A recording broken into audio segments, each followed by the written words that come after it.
Hello dear students, hope you all are fine. Today we are going to start our chapter number 3 of class 9 civics and the name of chapter is electoral politics. जैसे कि आपको पता है कि देखो जब भी elections होते हैं तो उसके अंदर बहुत सारी चीज़ें होती हैं। इलेक्शन को कंडक्ट कौन कराएगा, who is eligible to vote, है ना, और इलेक्शन पार्टिसिपेशन कैसे होगा, कैसे वोटिंग होगी, कैसे डेट डिसाइड होगी, बहुत सारे प्रोसेस होते हैं और एक पूरी व्यवस्था लगती है किसी भी इलेक्शन को कंडक्ट कराने में। तो आइए इस चैप्टर के अंदर हम इलेक्शन पॉलिटिक्स और इलेक्टोरल चीज़ों के बारे में, इलेक्शन कमीशन, इन सब चीज़ों के बारे में इस चैप्टर के अंदर पढ़ेंगे। Why do we need elections? अब एक देश के अंदर इलेक्शंस की ज़रूरत क्यों है? क्योंकि देखो जहाँ पे डेमोक्रेसी होती है उस देश के अंदर इलेक्शन बहुत ज़रूरी है, क्योंकि अगर इलेक्शंस नहीं होंगे तो जनता अपना रिप्रेजेंटेशन कैसे करेगी, क्योंकि डेमोक्रेसी में डाइवर्सिटी भी होती है। तो इसीलिए इलेक्शंस कंडक्ट कराए जाते हैं ताकि different section of the society can represent their representation in the parliament और in the state legislative assembly और legislative council. So, in any democracy, elections serve as a crucial mechanism where citizens select their representatives regularly. Regularly means हर 5 साल में elections होते हैं ना हमारे यहाँ पे, लोकसभा के, राज्यसभा के 6 साल में होते हैं, लेजिस्लेटिव काउंसिल के 6 साल में, लेजिस्लेटिव असेंबली के 5 साल में, है ना। तो वो कंडक्ट किस लिए कराए, या राष्ट्रपति जी के इलेक्शन होते हैं 5 साल में, तो वो कंडक्ट कराए जाते हैं रेगुलर बेसिस पे। More than 100 countries worldwide conduct elections to choose their representative। और दुनिया भर में 100 से ज़्यादा देश ऐसे हैं जहाँ पे इलेक्शंस होते हैं जिसमें जो वोटर्स हैं वो अपने रिप्रेजेंटेटिव्स को चुनते हैं जो उनका रिप्रेजेंटेशन करता है पार्लियामेंट में या उनके जो भी स्टेट में व्यवस्था है। An election allows voter to make several decisions. एक इलेक्शन के ज़रिए एक वोटर जो होता है वो अपने डिसीजन या अपनी चॉइस को रिप्रेजेंट करता है। जैसे जो उसको कैंडिडेट अच्छा लगता है उसको वोट करेगा और जो उसको अच्छा नहीं लगता है, जिसकी पॉलिसी से वो खुश नहीं है, उसको वोट नहीं करेगा। और इंडिया के अंदर फ्री एंड फेयर वोट का कंसेप्ट है। No one can be pressurised और forced to vote any particular candidate और there is no discrimination on the basis of any base, religion, caste, race, gender और any other base पे हमारे यहाँ पे voters के बीच में डिस्क्रिमिनेशन नहीं है। इलेक्शन में होता है कम्युनल इलेक्शन, कई बार हो जाती हैं चीज़ें, कम्युनल बेस पे या रिलीजियस बेस पे वोट मांगे जाते हैं, पर ऐसा नहीं कर सकते, है ना। Legislative representation, voters can choose individuals who will create laws on their behalf. तो लेजिस्लेटिव रिप्रेजेंटेशन का मतलब क्या होता है, उनको चुना जाता है जो जनता के बिहाफ पे जाकर जनता के लिए कानून बनाएंगे, है ना। लेजिस्लेटिव असेंबली होती है जैसे राज्यों के अंदर विधानसभा, या देश के कंसेप्ट में हमारे यहाँ लोकसभा है। गवर्नमेंट फॉर्मेशन, फिर जिस भी पार्टी की सबसे ज़्यादा सीट निकलेंगी, अगर लोकसभा की बात करें तो 500 कितनी है 43 में से, है ना, जिसकी सबसे मैक्सिमम 550 है, जिसकी सबसे ज़्यादा सीट निकलेंगी जिस पार्टी की, वो पार्टी फिर सरकार बनाएगी। और पार्टी के भले ही अगर कैंडिडेट जीते हो वो क्या करेंगे, अपोजिशन का काम करेंगे। उसकी भी फिर शर्त है कि 10% मेंबर होने चाहिए अवेलेबल, जितनी सीट है उसका टोटल नंबर का। पर अगर मान लो किसी पार्टी के पास मेजॉरिटी नहीं है, क्लियर मेजॉरिटी, सिंपल मेजॉरिटी होती है, जैसे कि अपना फॉर एग्जांपल 500 सीटें हैं कहीं में, है ना, जैसे उत्तर प्रदेश में 403 सीटें हैं विधानसभा की, तो उसमें से जिसकी 202 सीटें आ जाएंगी वो गवर्नमेंट बनाएगा। पर अगर किसी पार्टी की क्लियर मेजॉरिटी नहीं आ रही तो फिर वो क्या करते हैं, कोएलिशन गवर्नमेंट, गठबंधन की सरकार बनाते हैं, फिर दूसरी पार्टी से अलायंस करते हैं। Policy direction, voter select the party whose policies will influence government actions and legislation. Generally voters उसको वोट करते हैं जिनसे उनको उम्मीद होती है कि हाँ कल को अगर ये जीत गए तो ये अच्छी पॉलिसीज बनाएंगे, गवर्नमेंट का पार्ट बनेंगे, उसको इन्फ्लुएंस करेंगे। Through elections citizens actively participate in shaping their governance, और इलेक्शंस के जरिए सिटीजन्स पार्टिसिपेट करते हैं उसमें और देश की राज्य व्यवस्था को स्थापित करते हैं, गवर्नेंस को। And ensuring that their voice are heard, और वो अपने रिप्रेजेंटेटिव को या जिसको भी वो वोट करते हैं वो इसीलिए करते हैं कि कल को जब ये संसद में या विधानसभा में बैठेगा तो हमारे लिए बात करेगा, हमारी प्रॉब्लम्स के लिए आवाज़ उठाएगा, इसलिए जनता वोट करती है। अब एक इलेक्शन को कौन सी चीज़ें डेमोक्रेटिक बनाती हैं? डेमोक्रेटिक का मतलब free and fair elections. A democratic election must be fulfill several essential conditions to ensure fairness and representatives. Fairness मतलब इलेक्शन के अंदर किसी तरीके की धोखाधड़ी ना हो, है ना, और किसी भी तरीके का, जैसे बहुत सी बार क्या होता है कि रिप्रेजेंटेटिव कोई खड़ा हो रहा है, उसको डरा धमका के बिठा दिया या खरीद लिया, ऐसा कुछ ना हो, है ना। डेमोक्रेटिक इलेक्शन में ये सब चीज़ें नहीं होती। तो सबसे पहली बेसिक चीज़ एक अच्छा इलेक्शन कंडक्ट कराने का यूनिवर्सल सफरेज। यूनिवर्सल सफरेज का मतलब है, जैसे आपको पता है हमारे यहाँ पे मिनिमम एज वोटिंग की क्या है, 18 साल। जिस भी व्यक्ति ने 18 साल पूरे कर लिए और वो साउंड माइंड है, मतलब उसका माइंड ठीक है, तो वो उसको वोट डालने का अधिकार है, चाहे वो पढ़ा लिखा है या नहीं है, किसी भी कास्ट धर्म का है, या फिर कोई भी लैंग्वेज बोलता है ना, कोई भी रिलीजियन का है, या कोई भी रेस, मतलब कि उसका कलर कैसे भी स्किन का है, ये चीज़ें मैटर नहीं करती हमारे यहाँ पे, ठीक है। सिर्फ एक मिनिमम एज है 18, पहले ये 21 थी। आप मेरे को कमेंट बॉक्स में बताना 21 से इसको घटा के 18 साल कौन से साल में किया गया था। तो every eligible citizen should have the right to choose their representative, this is our political right, remember, freely without any discrimination. और हम स्वतंत्र हैं अपने रिप्रेजेंटेटिव को चुनने के लिए, जो मेरे को रिप्रेजेंटेटिव अच्छा लगेगा मैं उसको वोट दूंगा। मेरे पे किसी तरीके का प्रेशर, कोई डिस्क्रिमिनेशन नहीं है, जेंडर, रिलीजियस और सोशल स्टेटस पे किसी भी चीज़ का भेदभाव नहीं। गरीब के वोट की भी उतनी वैल्यू है जितने एक अमीर के वोट की वैल्यू है, ठीक है। पॉलिटिकल फ्रीडम, पॉलिटिकल फ्रीडम का मतलब क्या होता है? Parties and candidate should have the freedom to participate in election without undue restrictions, providing voter with genuine choice.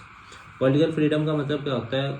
कोई भी कैंडिडेट खड़ा हो सकता है इलेक्शन के अंदर, कुछ लोग पार्टी से खड़े होते हैं, कुछ निर्दलीय खड़े होते हैं, और वो जनता को जेन्युइन चीज़ों के बारे में बताते हैं कि आप अगर मुझे चुनेंगे, मैं एक अच्छी चॉइस हूँ, मैं इलेक्शन जीतने के बाद आपकी बात करूँगा, कल को मतलब कि आपके लिए सेवाएं दूंगा या आपके प्रॉब्लम्स को निवारण करूँगा, है ना। बहुत से कैंडिडेट इंडिया के अंदर क्या होता है, वो किसी पार्टी से नहीं खड़े होते, निर्दलीय खड़े होते हैं, जिनको हम क्या बोलते हैं? Independent candidate. Regular elections, regular election का मतलब क्या होता है? डेमोक्रेसी के अंदर या डेमोक्रेटिक व्यवस्था के अंदर इलेक्शन टाइम पे होते हैं। जैसे ही 5 साल पूरे हुए, जैसे फॉर एग्जांपल इंडिया के अंदर अगर लोकसभा के इलेक्शन है 5 साल बाद, तो जो सेंटर का इलेक्शन कमीशन है उसकी जिम्मेदारी है उसको कंडक्ट कराना, या पंचायतों के इलेक्शन है तो स्टेट के इलेक्शन कमीशन की जिम्मेदारी है उसको कराना, विधानसभा के हैं तो सेंटर के इलेक्शन कमीशन की, है ना। इस तरीके से रेगुलरली होते हैं। और अगर मान लो कोई नेचुरल क्लाइमिटी चल रही है या कोई और इशू है तो डिले समझ में आता है, पर वैसे डिले नहीं होता है। Election should be on time, remember this thing. Majority rule मतलब जिस पार्टी के सबसे ज़्यादा कैंडिडेट जीतते हैं, जाहिर सी बात है वही सरकार बनाएगी, वही शासन करेगी। मान लो अगर कोई रूलिंग पार्टी है जिसकी इस वक्त सरकार है, और अगर उसे जनता ने हरा दिया इलेक्शन में, तो उसको छोड़नी पड़ेगी सीट, और जो दूसरी पार्टी जीतती है फिर वो सरकार बनाएगी, ठीक है ना। The candidate who receives the most votes should be elected, जिसको सबसे ज़्यादा वोट मिले।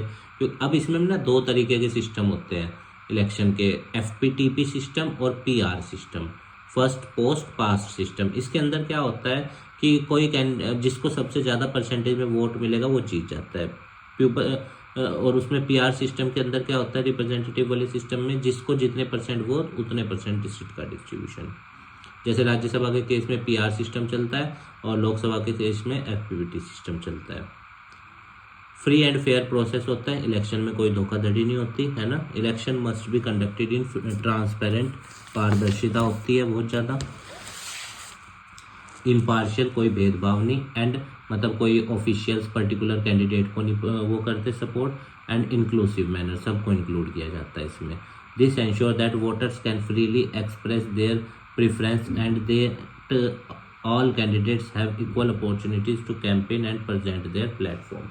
और हर कैंडिडेट के पास इक्वल टाइम होता है ना, और सारी चीज़ें मतलब कि इक्वली होती है। वो बात अलग है कि कैंडिडेट्स अपना इंडिविजुअल पैसा यूज़ करके इलेक्शंस में कैंपेन अच्छी कर लेते हैं खर्च करके, पर हर कैंडिडेट इलेक्शन में जो रिप्रेजेंटेशन के लिए खड़ा हुआ है वो इक्वल है, ये याद रखिएगा, ठीक है। वोटर्स भी सब क्या है, इक्वल है।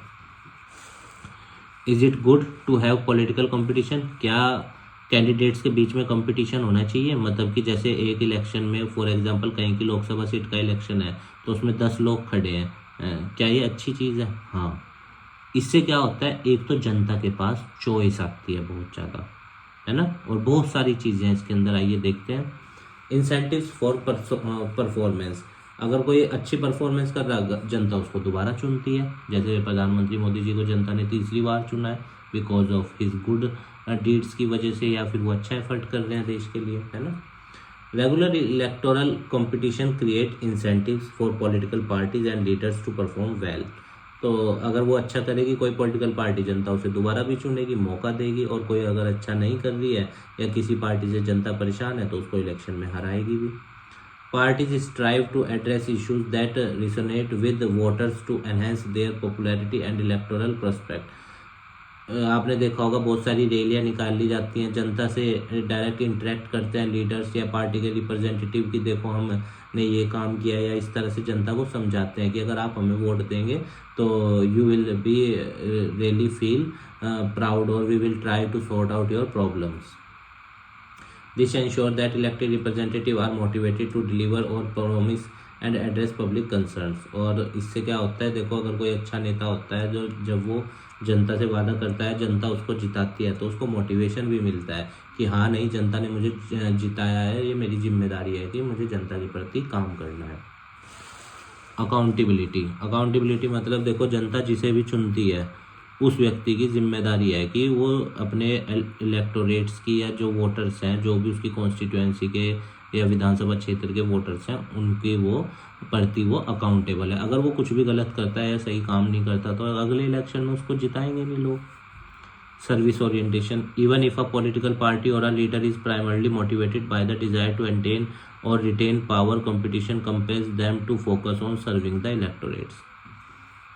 सर्विस ओरिएंटेशन के अंदर क्या आता है, ठीक है देखो अगर कोई रिप्रेजेंटेटिव जीतेगा उसके हाथ में पावर भी आएगी, और वो जीतना भी इसलिए चाहता है कि हाँ भाई मेरे हाथ में पावर आए और मैं काम करूँ। पर एक बात याद रखना, उसके मन में ये भी बात है कहीं ना कहीं कि मुझे अपने इलाके में जो इलेक्टोरेट्स हैं जिन्होंने मेरे लिए वोट किया है उनको सर्विस भी देनी है। नहीं तो फिर 5 साल बाद इलेक्शन में जब वह दोबारा खड़ा होगा, उसके इलेक्टोरेट या उसके क्षेत्र के जो वोटर्स हैं वो उसको वोट देंगे नहीं देंगे। तो इसलिए कहीं ना कहीं रिप्रेजेंटेटिव के मन में होता है कि हाँ मुझे अपने एरिया में काम करना है। वरना आप देखो बहुत सारे सिटिंग रिप्रेजेंटेटिव या रूलिंग रिप्रेजेंटेटिव होते हैं जो हार जाते हैं जब इलेक्शंस होते हैं। Parties must demonstrate their effectiveness and responsiveness to gain and maintain electoral support. Parties भी क्या करती हैं, टाइम टू टाइम बताती हैं जनता को कि देखो उस राज्य में हम जीत गए या उस राज्य में हमने ये किया, अपनी पॉलिसीज़ के बारे में बताती है ताकि जनता उनसे जुड़ी रहे और जनता उनको सपोर्ट करे।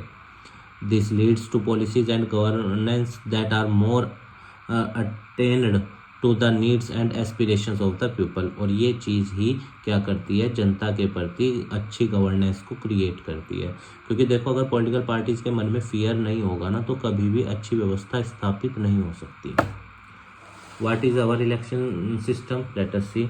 इन India elections are conducted for 2 primarily legislative bodies, Lok Sabha और विधानसभा। लोकसभा को लोअर हाउस भी कहा जाता है या हाउस ऑफ पीपल भी कहा जाता है। विधानसभा को स्टेट लेजिस्लेटिव असेंबली कहा जाता है। जो राज्य बहुत बड़े हैं उनके अंदर स्टेट लेजिस्लेटिव काउंसिल भी होता है ना। जैसे देश में लोकसभा के अलावा दूसरा सदन कौन सा है, राज्यसभा। इसी तरह 6 राज्य ऐसे हैं जिनके अंदर हमारे यहाँ पे लेजिस्लेटिव काउंसिल भी है। दीज इलेक्शन और लेजिस्लेटिव काउंसिल के अंदर 1/3 मेंबर होते हैं लेजिस्लेटिव असेंबली के, जो अलग से चुने जाते हैं। उनका अलग प्रोसेस होता है पूरा, 1/3 याद रखना। दीज इलेक्शंस होकर रेगुलरली, हर 5 साल में लोकसभा और विधानसभा के इलेक्शंस होते हैं। जैसे ही टर्म पूरा होता है इलेक्टेड रिप्रेजेंटेटिव्स को दोबारा से इलेक्शन लड़ना होता है, ठीक है। General election in India are held simultaneously across all constituencies either on the same day. अब देखो जो जनरल इलेक्शन होते हैं, अगर राज्य छोटा है तो एक ही दिन में हो जाएगा, हर जगह इलेक्शन है ना। या अगर मान लो देश में लोकसभा के इलेक्शंस की बात करें तो बहुत सारी सीटें हैं ना, तो कई चरणों में होता है, कई फेजेस में होता है इलेक्शन, है ना। और अगर राज्य बहुत बड़ा है जैसे यूपी, तो फिर फेजेस में इलेक्शन कंडक्ट कराए जाते हैं। जैसे यूपी में 403 विधायक हैं, है ना, इस तरीके से। तो during these elections voter cast their ballot. अब तो वीपी है, वो वाला सिस्टम चल गया है ना, बटन दबाने वाला। पहले क्या होता था, बैलेट पेपर पे होते थे, ईवीएम वाला चल गया, अब तो इलेक्ट्रॉनिक वोटिंग मशीन वाला। तो ballot to choose their representative at both national and state levels के लिए बैलेट पेपर यूज़ किया जाता था पहले। In contrast a by election occurs when, और देखो मान लो अगर कोई कैंडिडेट जीता, उसकी डेथ हो गई या उसने रेजिग्नेशन कर दिया, तो वो सीट खाली हो गई, चाहे वो लोकसभा की है चाहे वो विधानसभा की है। तो अब इसमें ना एक शर्त है, अगर वो सीट खाली हो गई ना, जैसे फॉर एग्जांपल विधानसभा के किसी विधायक की डेथ हो गई या उसने रिजाइन कर दिया, तो 6 महीने के अंदर अंदर उस सीट पे दोबारा इलेक्शन कराने कंपलसरी है। और इसी तरह ये भी याद रखना, आप एक व्यक्ति हमारे यहाँ पे बिना कहीं से जीते कोई मंत्री भी बन सकता है, गवर्नमेंट उसको बनाए तो, पर उसको अगर देश के लेवल पे बन रहा है तो उसको 6 महीने के अंदर अंदर या तो राज्यसभा या लोकसभा का मेंबर बनना पड़ेगा, है ना। जनरली राज्यसभा से ही आता है क्योंकि 12 नॉमिनेटेड मेंबर चुनता है ना वहाँ पे राष्ट्रपति, या कहीं से इलेक्शन भी लड़ लेते हैं अगर सीट खाली हो। तो ये दोनों चीज़ें ध्यान रखना। बाय इलेक्शन का मतलब होता है डेथ हो गई या रेजिग्नेशन कर दिया या कोई और इशू है जिसकी वजह से फिर वहाँ पे दोबारा इलेक्शंस होते हैं सिटिंग मेंबर की जगह। In such case only that specific constituency, तो ऐसे केस में सिर्फ उसी कॉन्स्टिट्यूएंसी में इलेक्शन होंगे, पूरे राज्य में दोबारा से नहीं होंगे, जो सीट खाली हुई है बस वहाँ पे। This electoral process ensure that citizens have the opportunity to elect their representatives at regular intervals. और ये टाइम टू टाइम जो 5 साल वाला कंसेप्ट है, जैसे यूएस में अभी इलेक्शन हुए तो डोनाल्ड ट्रंप जीते वहाँ पे, तो वहाँ पे 4 साल का कंसेप्ट है। वहाँ पे ये भी शर्त है कि the person who became 2 time the president is not eligible for the 3rd time, but in India that is not the rule. You can be elected as many time as you want, है ना। और जनता जब तक आपको vote कर दिया तब तक आप जीत सकते हैं, खड़े कर सकते हैं अपने आप को, इलेक्शन में पार्टिसिपेट कर सकते हैं। Electoral constituency in India, electoral constituencies are geographical basis पे हमारे यहाँ पे पूरे देश को बांटा गया है ना। जैसे 1981 की शायद जनगणना के हिसाब से वो 7.5 लाख वाला कंसेप्ट है, अब इसको रिवाइव करा जाना चाहिए क्योंकि पॉपुलेशन बहुत ज़्यादा हो चुकी है अब। तो कॉन्स्टिट्यूएंसीज बांटी जाती हैं। अब एक बात और ध्यान रखना, मिनिमम किसी भी राज्य के अंदर हमारे देश में कम से कम 60 विधायक होने चाहिए, 60 याद रखना, तभी वहाँ पे लेजिस्लेटिव असेंबली बनती है। और मैक्सिमम कितने हो सकते हैं किसी राज्य के अंदर? 500। ये दोनों चीज़ें ध्यान रखना आप, किसी राज्य में मैक्सिमम 500 विधायक हो सकते हैं, है ना। तो लोकसभा की बात करें अगर हम, ये देखते हैं, India is divided into 543 constituency है। पहले 545 होती थी, 2 जो एंग्लो इंडियन की सीट होती थी, एंग्लो इंडियन वो होते थे जिनकी मदर इंडियन और फादर ब्रिटिश, उनके या ब्रिटिश होते थे। तो 2 सीटों को एंग्लो इंडियंस को प्रेसिडेंट साहब चुनते थे, तो अब वो सीट खत्म कर दी। हर राज्य के अंदर भी एक एंग्लो इंडियन चुना जाता था, वो भी व्यवस्था खत्म कर दी। इसलिए पहले 545 थी, अब 543 है। पहले मैक्सिमम लोकसभा सीटें 552 थी, 552, पर अब 550 है, याद रखना। India is divided into 543 constituencies for Lok Sabha election. Her constituency से एक एमपी आता है जिसे मेंबर ऑफ पार्लियामेंट कहते हैं, वो चुना जाता है हर कॉन्स्टिट्यूएंसी से। असेंबली कॉन्स्टिट्यूएंसी मतलब राज्य की अगर हम बात करें, विधानसभा की बात करें, वहाँ पे भी इसी तरह बांटा गया है। वहाँ पे विधायक बोला जाता है, जो एमएलए जीतता है मेंबर ऑफ लेजिस्लेटिव असेंबली, और जो राज्य बड़े हैं वहाँ पे मेंबर ऑफ लेजिस्लेटिव काउंसिल भी होता है, ये आप ध्यान रखना, ठीक है। असेंबली वाला मैक्सिमम मिनिमम कितने हो सकते हैं एक राज्य में? 60, और मैक्सिमम 500 विधायक हो सकते हैं। लोकल बॉडी इलेक्शन, अब एक चीज़ और ध्यान रखना, लोकसभा और मेंबर उसके लेजिस्लेटिव असेंबली के इलेक्शन कराने की जिम्मेदारी है सेंटर के इलेक्शन कमीशन की, ठीक है। और local bodies, panchayat, municipal corporation, है ना, इन सब के इलेक्शन कराने की जिम्मेदारी है स्टेट के इलेक्शन कमीशन की, ध्यान रखना। Similar principles apply to the election, पंचायतों के इलेक्शन भी, म्यूनसिपल कॉरपोरेशन के इलेक्शन भी, है ना, या जिला पंचायत के इलेक्शन भी, या बीडीओ के होते हैं जो, उन सब के इलेक्शन भी 5 साल में ही होते हैं। Villages and towns are divided into smaller units called ward. Ward के भी इलेक्शन होते हैं, वार्ड मेंबर चुना जाता है ना, जैसे कस्बे होते हैं तो वहाँ पे 15 वार्ड हो गए, 20 वार्ड हो गए, इस तरीके से वहाँ से भी एक वार्ड मेंबर आता है जिसको पार्षद बोला जाता है। Which act as constituency, each ward elect 1 member to represent them in their local body election में हर वार्ड का मेंबर भी होता है। रिजर्व्ड कॉन्स्टिट्यूएंसी, अब देखो आपको पता है इंडिया के अंदर बहुत सारे सेक्शन ऑफ द सोसाइटी ऐसे हैं जो इकोनॉमिकली या सोशली या किसी भी बेस पे आप कह सकते हो वो बैकवर्ड है, तो उनका रिप्रेजेंटेशन भी होना चाहिए, इसलिए रिजर्व्ड कॉन्स्टिट्यूएंसी। कुछ कॉन्स्टिट्यूएंसी, कुछ संसदीय क्षेत्र या विधानसभा क्षेत्र रिजर्व रखे गए हैं कुछ पर्टिकुलर कम्युनिटीज़ के लिए। जैसे in India, reserved constituencies are specific electoral areas set aside to ensure representation of marginalized communities. Marginalise community का मतलब डिप्राइव्ड सेक्शन, या फिर वो सेक्शन जिसके लिए ज़्यादा काम सोसाइटी में नहीं हो पाया या जो अभी तक डेवलप नहीं हो पाए. Schedule caste and schedule tribe है ना, जैसे लोकसभा के अंदर अब ये डाटा बहुत इंपॉर्टेंट है, स्टेट पीसीएस और चाहे यूपीएससी का एग्जाम दे लेना, इस तरह के क्वेश्चंस वहाँ आते हैं. 84 सीट्स रिजर्व हैं फॉर एससी कैंडिडेट और 47 सीटें रिजर्व हैं फॉर शेड्यूल ट्राइब के लिए. कहाँ पे? लोकसभा में. ओनली कैंडिडेट्स बिलोंगिंग टू, और इन सीटों पे जो रिजर्व सीट होती है ना, इस पे सिर्फ उसी कम्युनिटी का कैंडिडेट इलेक्शन लड़ सकता है जिसके लिए वो रिजर्व सीट है, तो ध्यान रखना. ठीक है. अदर बैकवर्ड क्लासेस, ओबीसी के लिए भी सीटें रिजर्व होती हैं. आइए देखते हैं. Many state in India have also reserved seats in rural panchayat elections में या म्यूनसिपल कॉरपोरेशन के इलेक्शन में ओबीसी के लिए भी सीटें क्या होती हैं? रिजर्व्ड होती हैं. फिर महिलाओं के लिए भी रिजर्वेशन वाली व्यवस्था है, जैसे पंचायत में 1/3 वाला है ना. दिस एंश्योर दैट, बट आप देखो इंडिया के अंदर सबसे कम रिप्रेजेंटेशन है लोकसभा में महिलाओं का, इसको बढ़ाने की ज़रूरत है. This ensure that the communities, तो रिजर्व सीट्स क्यों रखी जाती है? ताकि समाज में हर तरीके की सोसाइटी के सेक्शन का क्या हो सके, रिप्रेजेंटेशन हो सके. वोटर लिस्ट की बात करते हैं तो इलेक्शन कमीशन ऑफ इंडिया के अधीन उसमें अपना वोटर कार्ड बनवाना होता है. एक एपिक नंबर मिलता है ना, उसके ऊपर वोटर आईडी कार्ड के ऊपर लिखा होता है. ठीक है. और हमारे यहाँ पे 18 साल की मिनिमम एज का कंसेप्ट है, ये ध्यान रखना. इन डेमोक्रेटिक इलेक्शन, और ये टाइम टू टाइम अपडेट भी होती रहती है इलेक्शन कमीशन के द्वारा. जो नए वोटर्स हैं उनके नाम ऐड होते हैं, जो जिनकी डेथ हो गई उनके वोटर आईडी कार्ड कट किए जाते हैं, या कोई दूसरी जगह शिफ्ट हो गया वहाँ पे नया वोटिंग कार्ड बना लिया तो पहले वाले को वो करवाना पड़ता है कैंसिल, है ना, वो इलेक्शन कमीशन करता है टाइम टू टाइम.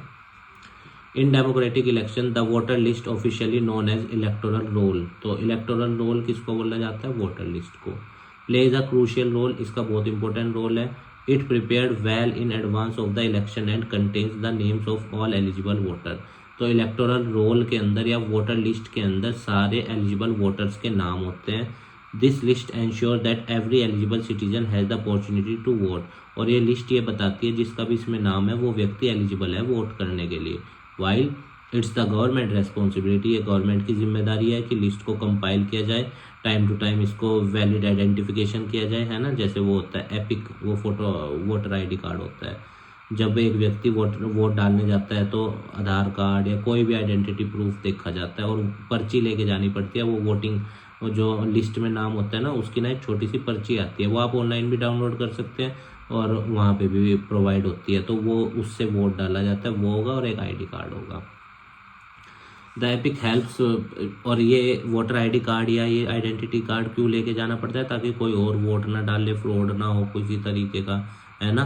तो अदर प्रूफ्स भी ले जा सकते हैं, जैसे राशन कार्ड, ड्राइविंग लाइसेंस, और या फिर आधार कार्ड हो गया, पासपोर्ट हो गया, ये सब भी आप यूज़ कर सकते हैं जब आप वोट डालने जा रहे हैं. Nomination of candidates in India, anyone, जो जैसे लोकसभा के लिए अगर इलेक्शन में खड़े होना है 25 साल है, राज्यसभा के लिए 30 साल है, राष्ट्रपति के लिए 35 साल है, विधायक के लिए भी 25 साल है ना, और इसके विधान परिषद के लिए भी 30 साल वाली व्यवस्था है. तो इस तरह से मिनिमम एज डिसाइड की गई है. मैक्सिमम एज नहीं है हमारे यहाँ, मिनिमम एज है. पर in India anyone eligible to vote, हमारे यहाँ 18 साल का जो भी व्यक्ति है, साउंड माइंड है, वो वोट के लिए एलिजिबल है ना. प्रोवाइड और एटलीस्ट 25 ईयर ओल्ड होना चाहिए अगर वो किस में लोकसभा के इलेक्शन के लिए खड़ा हो रहा है या लड़ रहा है, इलेक्शन में पार्टिसिपेट कर रहा है. लड़ रहा है का मतलब इलेक्शन में पार्टिसिपेशन से है. To officially enter the electoral race a candidate must fill out a nomination form, जिसको पर्चा बोलते हैं, है ना.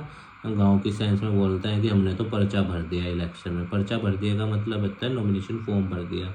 अब इसके अंदर ना कैंडिडेट्स को अपनी सारी डिटेल बतानी होती है कि उसके पास कितना पैसा है, क्या क्या है ना, आगे लिखी हुई है ये बात. और अगर कुछ भी गलत हो ना तो फिर एक साइट है जैसे कि नो योर नेता, वहाँ पे ना इस तरह की एक साइट है, उस पर आप सारे कैंडिडेट्स के अपने वो जान सकते हो कि जो कैंडिडेट खड़ा है उन्होंने कितना डिक्लेयर किया है, क्या क्या अमाउंट है या नहीं है ना. तो कैंडिडेट आर रिक्वायर्ड, और ये इन्फॉर्मेशन बिल्कुल सही भरनी होती है, नहीं तो क्या होता है अगर गलत भर रखी हो ना और कल को आप जीत भी गए तो फिर डिस्क्वालीफाई होना पड़ता है.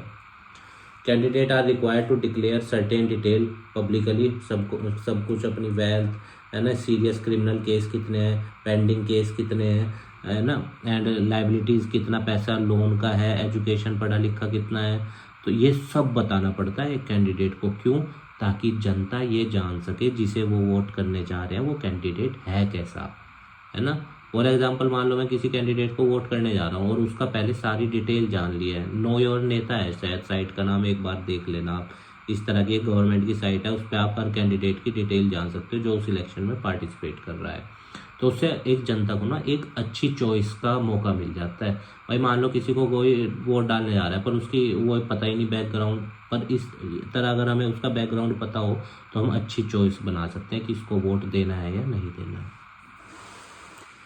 इलेक्शन कैंपेन, अब मान लो कोई कैंडिडेट खड़ा हो गया इलेक्शन में, तो उसे टाइम भी तो चाहिए, तो 14 दिन का टाइम मिलता है, 2 वीक का इलेक्शन में मतलब कैंपेन करने के लिए, प्रचार करने के लिए।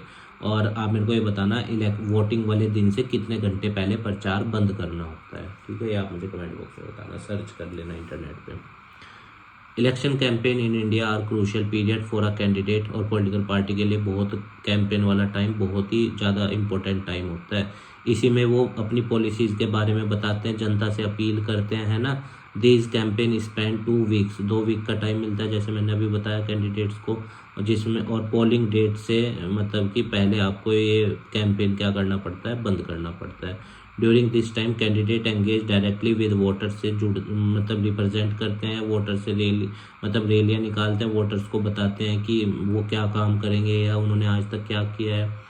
रैलीज निकाली जाती है, पार्टीज अपनी रैलीज निकालती है सपोर्टर्स के साथ। In accordance with India's election law parties and candidates are prohibited from, किसी को रिश्वत दे नहीं सकता कोई भी कैंडिडेट, धमका नहीं सकते, या फिर कास्ट धर्म जात के नाम पे वोट नहीं मांग सकते हमारे यहाँ पे, है ना। लोकसभा में 25 लाख रुपए लिमिट खर्च करने की, इस लिमिट को बढ़ा दिया, एक बार बढ़ी हुई लिमिट देख लेना अब कितनी है ना। विधानसभा के लिए 10 लाख थी पहले, अब ये दोनों लिमिट बढ़ गई हैं, ठीक है, तो वो चेक कर लेना आप एक बार कि एक कैंडिडेट कितना पैसा मैक्सिमम खर्च कर सकता है इलेक्शन के अंदर। हालांकि ये तो देखो अंडरस्टूड सी बात है, इससे ज़्यादा खर्च होता है, पर जो इलेक्शन कमीशन ने डिसाइड किया है वो अमाउंट ज़रूर देख लेना आप, लोकसभा और विधानसभा के लिए कितना खर्च किया जाता है, पूछता है ये क्वेश्चन भी।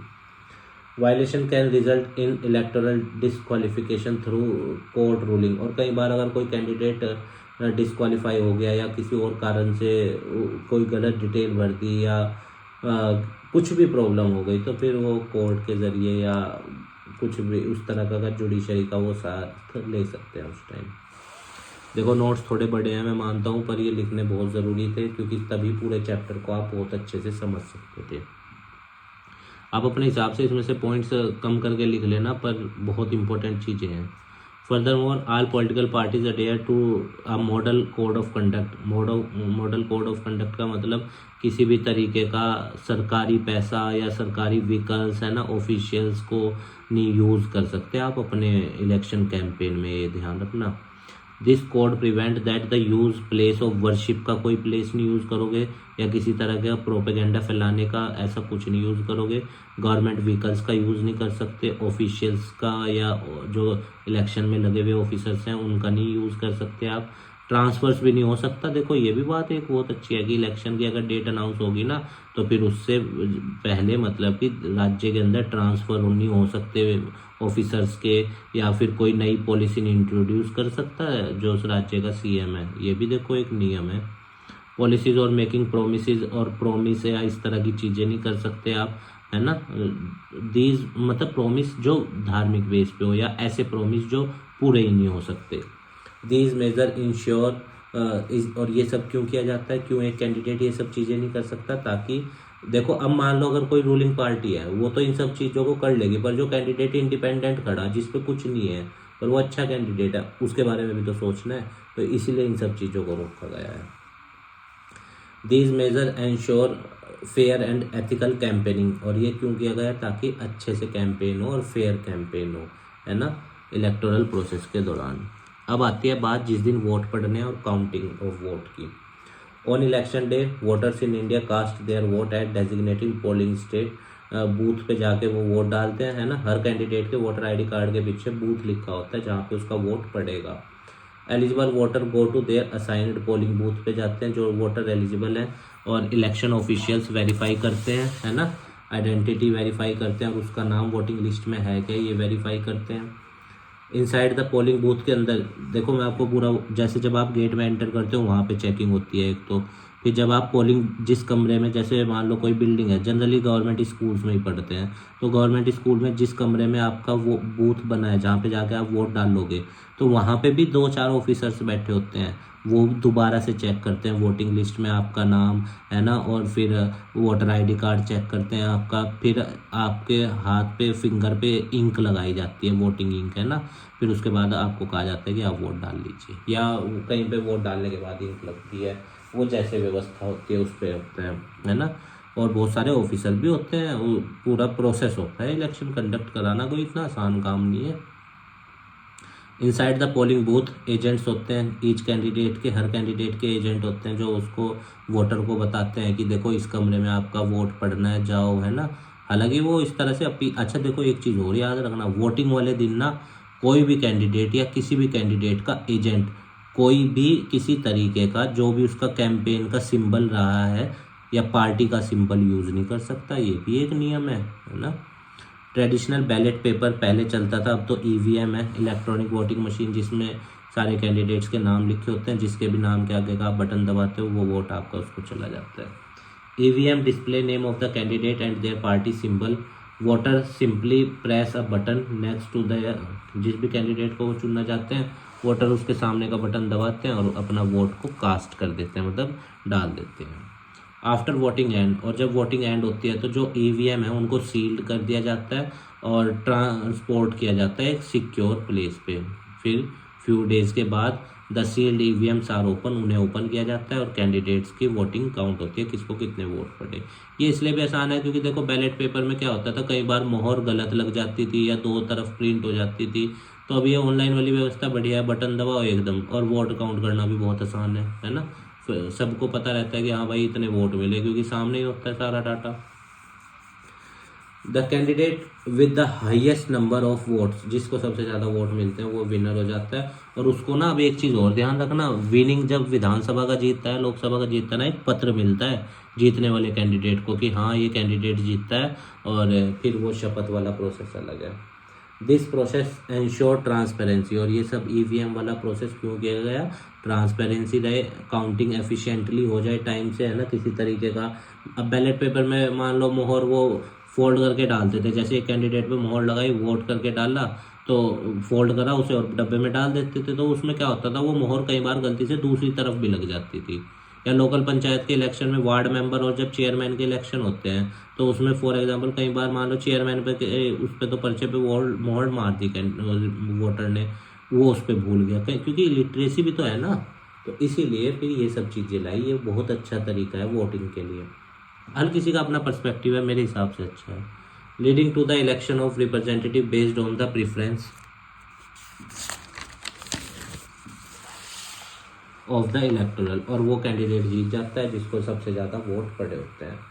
वाट make a election in India democratic, अब वो चीज़ें क्या हैं जो इंडिया में इलेक्शन को डेमोक्रेटिक बनाती हैं। पहला तो हमारे यहाँ इलेक्शन कमीशन है, ठीक है ना, इन इंडिया कौन से आर्टिकल में है, चल ये बताना आप सब मेरे को, है ना, आर्टिकल 323, चलो मैंने नहीं बता दिया आपको, वो बताना आप मेरे को इलेक्शन कमीशन कौन से आर्टिकल में मेंशन है, और कितना चीफ इलेक्शन कमिश्नर का टेन्यूर कितना होता है, और उससे अदर कितने इलेक्शन कमिश्नर बनाए जाते हैं। ये सब ज़रूर इंपॉर्टेंट चीज़ें हैं, अभी से ही पढ़ना शुरू कर देना अगर फ्यूचर में सिविल सर्विसेज का सोच रहे हो तो।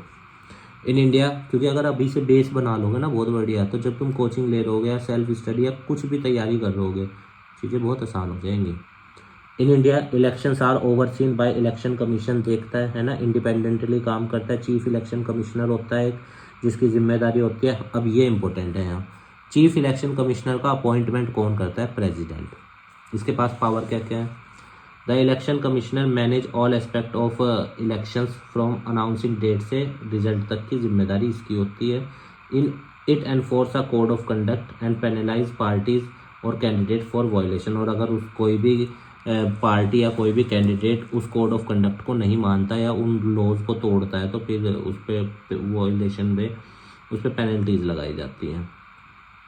During election the election commissioner can direct the government to ensure fairness, government को भी डायरेक्ट कर सकता है ये कि क्या क्या काम आपने करने हैं, फेयरनेस मेंटेन करनी है ना। Government officials on election duty पे जो ऑफिसर्स लगे होते हैं उनकी भी जिम्मेदारी होती है कि ये सब काम करना है सही से। और गवर्नमेंट के लोग नहीं होते इलेक्शन में, क्योंकि नहीं तो फिर वो अनफेयरनेस हो जाएगी, इसीलिए गवर्नमेंट ऑफिसर्स लगते हैं इलेक्शन के प्रोसेस में, है ना। जैसे सरकारी स्कूल के टीचर्स हो गए, डॉक्टर्स हो गए, इन सब की ड्यूटियाँ लगती हैं। Popular participation, the democratic nature of Indian election is reflected in the high voter turnout. और आपको पता है हमारे यहाँ पे लोग बढ़ चढ़ के, चाहे भले ही वहाँ धूप में खड़ा होना पड़े अगर इलेक्शंस हैं, पर फिर भी बहुत बड़ी संख्या में वोट डालने जाते हैं लोग। और ये जाना भी चाहिए, क्योंकि तभी तो आप देश को अच्छा बनाओगे जब आप एक अच्छे कैंडिडेट को चुनोगे। ये नहीं होता कि मेरे वोट से क्या फ़र्क पड़ेगा मेरे अकेले के वोट से, क्योंकि उन सब के अकेले अकेले से ही तो पूरा वो बनता है वोटिंग का कि कितने परसेंट टर्नआउट हुआ या किसको कितना मिला। बहुत सारे कैंडिडेट ऐसे भी होते हैं, आपको सच बताऊं, जो एक एक वोट से हार जाते हैं। आप सर्च कर सकते हैं, है ना। एक वोट से भी हार होती है, तो आपका एक वोट बहुत ही महत्वपूर्ण है किसी को जिताने के लिए या हराने के लिए। Voter turnout shows the percentage of eligible voter. तो वोटर टर्नआउट का मतलब क्या होता है, कितना परसेंट लोगों ने वोट डाला। जैसे फॉर एग्जांपल 100 लोग हैं, उसमें से 52 लोगों ने वोट डाला, तो वोटर टर्नआउट कितना था, 52%, ऐसे निकलता है ये। In India turnout is notably high, हमारे यहाँ जनरली पुअर, इलिटरेट और अंडर प्रिविलेज सेक्शन ज़्यादा वोट डालने जाते हैं एज़ कम्पेयर टू वेल्दी। क्यों? क्योंकि उन्हें उम्मीद होती है कि अगर कल को सरकार बनेगी ये हमारे लिए कुछ करेंगे। अमीर आदमी तो अपना बिजी होता है जनरली। हालांकि ऐसा नहीं है कि कोई हम सारे अमीर वोट डालने नहीं चाहते, बहुत से डालते भी हैं जो अपनी जिम्मेदारी को समझते हैं। Voter believe election empower them to influence policies and program of political parties. Voters का ये मानना होता है ना कि पॉलिटिकल पार्टीज उनके लिए अच्छे से प्रोग्राम बनाएगी, इसलिए वो वोट डालने जाते हैं और इन्फ्लुएंस करते हैं पॉलिसीज को। Water time, there has been growing interest and engagement in election related activities among the over time there has been growing interest and engagement in election related activities among the public। और जैसे जैसे आने वाले वक्त में भी क्या हो रहा है, वोटर्स इस चीज़ को समझ रहे हैं और इलेक्शंस रिलेटेड एक्टिविटीज़ लगातार बढ़ती जा रही हैं। ये डेमोक्रेसी के लिए बहुत अच्छी बात है। Acceptance of election outcome. अब देखो जो भी परिणाम है, मान लो जैसे मैं जीता हुआ विधायक था पिछले टर्म में और अब के मैं इलेक्शन में खड़ा हुआ पर जनता ने मुझे हरा दिया, तो मुझे एक्सेप्ट करना होगा उस चीज़ को कि जनता ने मुझे वोट नहीं दिए, मुझे अपनी सीट छोड़नी पड़ेगी, रिजाइन करना पड़ेगा। A crucial aspect of democratic election is the acceptance of election result का आना एक बहुत इंपॉर्टेंट चीज़ है। In India ruling party frequently lose elections at both. बहुत बार ऐसा हुआ है कि जो सरकार, मान लो किसी की, जैसे राज्य के अंदर सरकार है, रूलिंग पार्टी है वो, पर इलेक्शन हुए वो हार गई, उसको छोड़नी पड़ती है सीट, है ना। जैसे पंजाब में हमने देखा आम आदमी पार्टी ने सरकार बना ली, है ना। या फिर उत्तर प्रदेश में अखिलेश यादव जी की पार्टी गिरती है, मतलब कि अखिलेश यादव जी की पार्टी रूलिंग पार्टी थी, इलेक्शन में हार जाती है और हमारे आदित्यनाथ जी की सरकार बन जाती है ना। तो रूलिंग पार्टी को अगर वो हार रही है, इलेक्शन में वोट नहीं मिल रहे, तो उनको छोड़ना पड़ता है। In India ruling party frequently lose elections at both national और स्टेट लेवल पे हार जाते हैं, कई बार होता है ऐसा। Unlike in some countries where incumbent rarely lose. और बहुत सारे देश ऐसे भी हैं जहाँ पे कई बार नहीं हारते रूलिंग पार्टी के मेंबर्स, है ना, क्योंकि वो इलेक्शन को इसी तरह मॉडिफाइड कर देते हैं, जैसे चाइना, रशिया हो गया, या वो हो गया अपना नॉर्थ कोरिया हो गया। About half of sitting MPs of MLA in India her bar election हार जाते हैं, आधे के आसपास लगभग। और जो अच्छा काम करता है देखो उसे जनता चुनती भी है दोबारा, है ना। तभी तो हमारे प्रधानमंत्री जी का ये तीसरा टेन्यूर है, क्योंकि जनता रिकॉग्नाइज करती है ना चीज़ को। मैं किसी एक पर्टिकुलर पार्टी को नहीं सपोर्ट कर रहा हूँ, मैं अपने इंटरेस्ट के बेस पे भी थोड़ा सा बता रहा हूँ, है ना। Candidate accuse of spending heavily to influence voters और विद क्रिमिनल। कई बार क्या होता है, कैंडिडेट्स पे इस चीज़ का इल्ज़ाम लगता है कि वो बहुत पैसा खर्च कर रहे हैं, वोटर्स को इन्फ्लुएंस करते हैं, जैसे रिश्वतें दे के, या लोकल इलाकों में तो जनरली क्या होता है, गिफ्ट्स ऑफर करे जाते हैं, वो सब चीज़ें, है ना। तो ये सब अलाउड नहीं है वैसे। और विद क्रिमिनल्स बैकग्राउंड के जो होते हैं वो क्या करते हैं, डिफीट को जनरली एक्सेप्ट नहीं करते या फिर जनरली हारते भी नहीं है, क्योंकि वो इन्फ्लुएंस कर देते हैं चीज़ों को। Except for rare disputed case election outcomes are generally accepted. तो एक आधे केस में ऐसा हो जाता है कि जो एक कैंडिडेट होता है वो एक्सेप्ट नहीं करता या फिर कोर्ट का दरवाज़ा खटखटाता है, वो सब चीज़ें, पर जनरली सबको एक्सेप्ट करना ही पड़ता है अंत में जो भी इलेक्शन का रिजल्ट है। अब फ्री एंड फेयर इलेक्शन के सामने चैलेंजेस क्या हैं अच्छे इलेक्शन कराने के लिए? तो देखो, सबसे पहला चैलेंज है फाइनेंशियल एडवांटेज। मतलब जिस आदमी के पास पैसे हैं या जो कैंडिडेट, जो पार्टी ताकतवर है, उसके पास बहुत इलेक्शन का फंड आया हुआ है, या फिर जो कैंडिडेट बहुत ही ज़्यादा रसूख रखता है, मतलब उसकी पावर चलती है।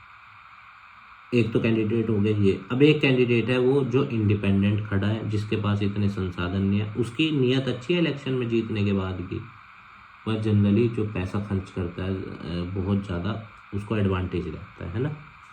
Candidates and parties with substantial financial resource अक्सर वो अनफेयर एज या स्मॉल पार्टीज़ को ख़रीद लेते हैं, वो कैंडिडेट्स को ही खरीद लेते हैं ना, कि भाई तू इतने रुपये ले ले और इलेक्शन में बैठ जा। देखिए, कहने के लिए सब इलीगल हैं चीज़ें, पर होती तो हैं ही कहीं ना कहीं। This disparity can skew the electoral playing field in favour of the wealthy candidate. आसानी से जीत जाता है जिस पे पैसा होता है। हालांकि जनता इम्पोर्ट मेजर है, ये याद रखना, क्योंकि जनता जिताती है। क्रिमिनल इन्फ्लुएंस वाला कैंडिडेट भी इजीली से जीत जाता है। जो ईमानदार कैंडिडेट होता है उसको डरा धमका देते हैं, डर जाता है। हालांकि पूरी व्यवस्था है हमारे देश में, अगर ऐसा हो भी रहा है तो फिर वो जुडिशरी या पुलिस का, इन सब का सारा, या इलेक्शन कमीशन का सारा ले सकता है कैंडिडेट जिसके साथ ये हो रहा है। पर फिर भी एक ये भी प्लस पॉइंट रहता है, क्रिमिनल इन्फ्लुएंस वाला कैंडिडेट जनरली जीत जाता है। Candidate with criminal background sometimes secure party nomination, उसे आसानी से मिल जाता है। साइड लाइन अदर कैंडिडेट ऐसे ही साइड हो जाते हैं ना। इन्फ्लुएंसिंग इलेक्टोरल आउटकम को वो इन्फ्लुएंस करता है, और इजीली बहुत सारी मूवीज़ में आपने देखा भी होगा, है ना। This undermines the fairness of the electoral process, की ये जो फेयरनेस होती है उसको अंडरमाइन कर दिया जाता है। In some cases political parties favour candidate from influential families, है ना। डायनेस्टिक पॉलिटिक्स का मतलब क्या होता है? मान लो जैसे किसी के ग्रैंडफादर एमपी थे, फिर उसका लड़का भी एमपी है, तो आगे उसके जो पोता होता है ना, उसको भी इजीली टिकट मिल जाता है ना। जिनका इन्फ्लुएंस होता है, जिन परिवारों का बहुत लंबे समय से, उनको वो पार्टी इजीली नॉमिनेट करते हैं, क्योंकि देखो पार्टी भी चाहती है कि भाई सीटें ज़्यादा से ज़्यादा निकले उनकी और वो सरकार बनाए, इसलिए उनको भी ज़्यादा टिकटें दी जाती है ना। इसको नेपोटिज्म भी कह सकते हो आप एक तरीके का, है ना। और बहुत जगह आपको ये दिख जाएगा, एक ही घर से कई कई लोग सांसद हैं, विधायक हैं, है ना। लिमिटेड चॉइस, कई बार क्या होता है, अगर एक सिंगल कैंडिडेट खड़ा है या कोई एक ऐसा इलाका है जहाँ पे सबको पता है कि भाई एक ही पार्टी का जीतेगा व्यक्ति, तो वहाँ पे फिर लोगों के पास जो दूसरे को देना चाहते हैं वोट, उनके पास लिमिटेड चॉइस हो जाती है। अब एक चीज़ और याद रखना, मैं आपसे पूछ रहा हूँ, नेशनल पार्टीज़ कितनी है हमारे यहाँ, स्टेट पार्टीज़ कितनी है, इसको आप मेरे को बताना कमेंट बॉक्स में। मल्टी पार्टी सिस्टम है हमारे यहाँ, जिस देश में कई सारी पार्टीज़ होती है उसको मल्टी पार्टी सिस्टम बोलते हैं। Major political parties in India often have similar policies, generally जो बड़ी पार्टीज होती हैं, नेशनल पार्टीज होती हैं, उनकी पॉलिसीज सिमिलर होती हैं। This reduce the diversity of ideas, अलग अलग नहीं होते, कल को वो भी जीतने के बाद वही काम वो करते हैं जनरली जो रूलिंग पार्टी कर रही होती है।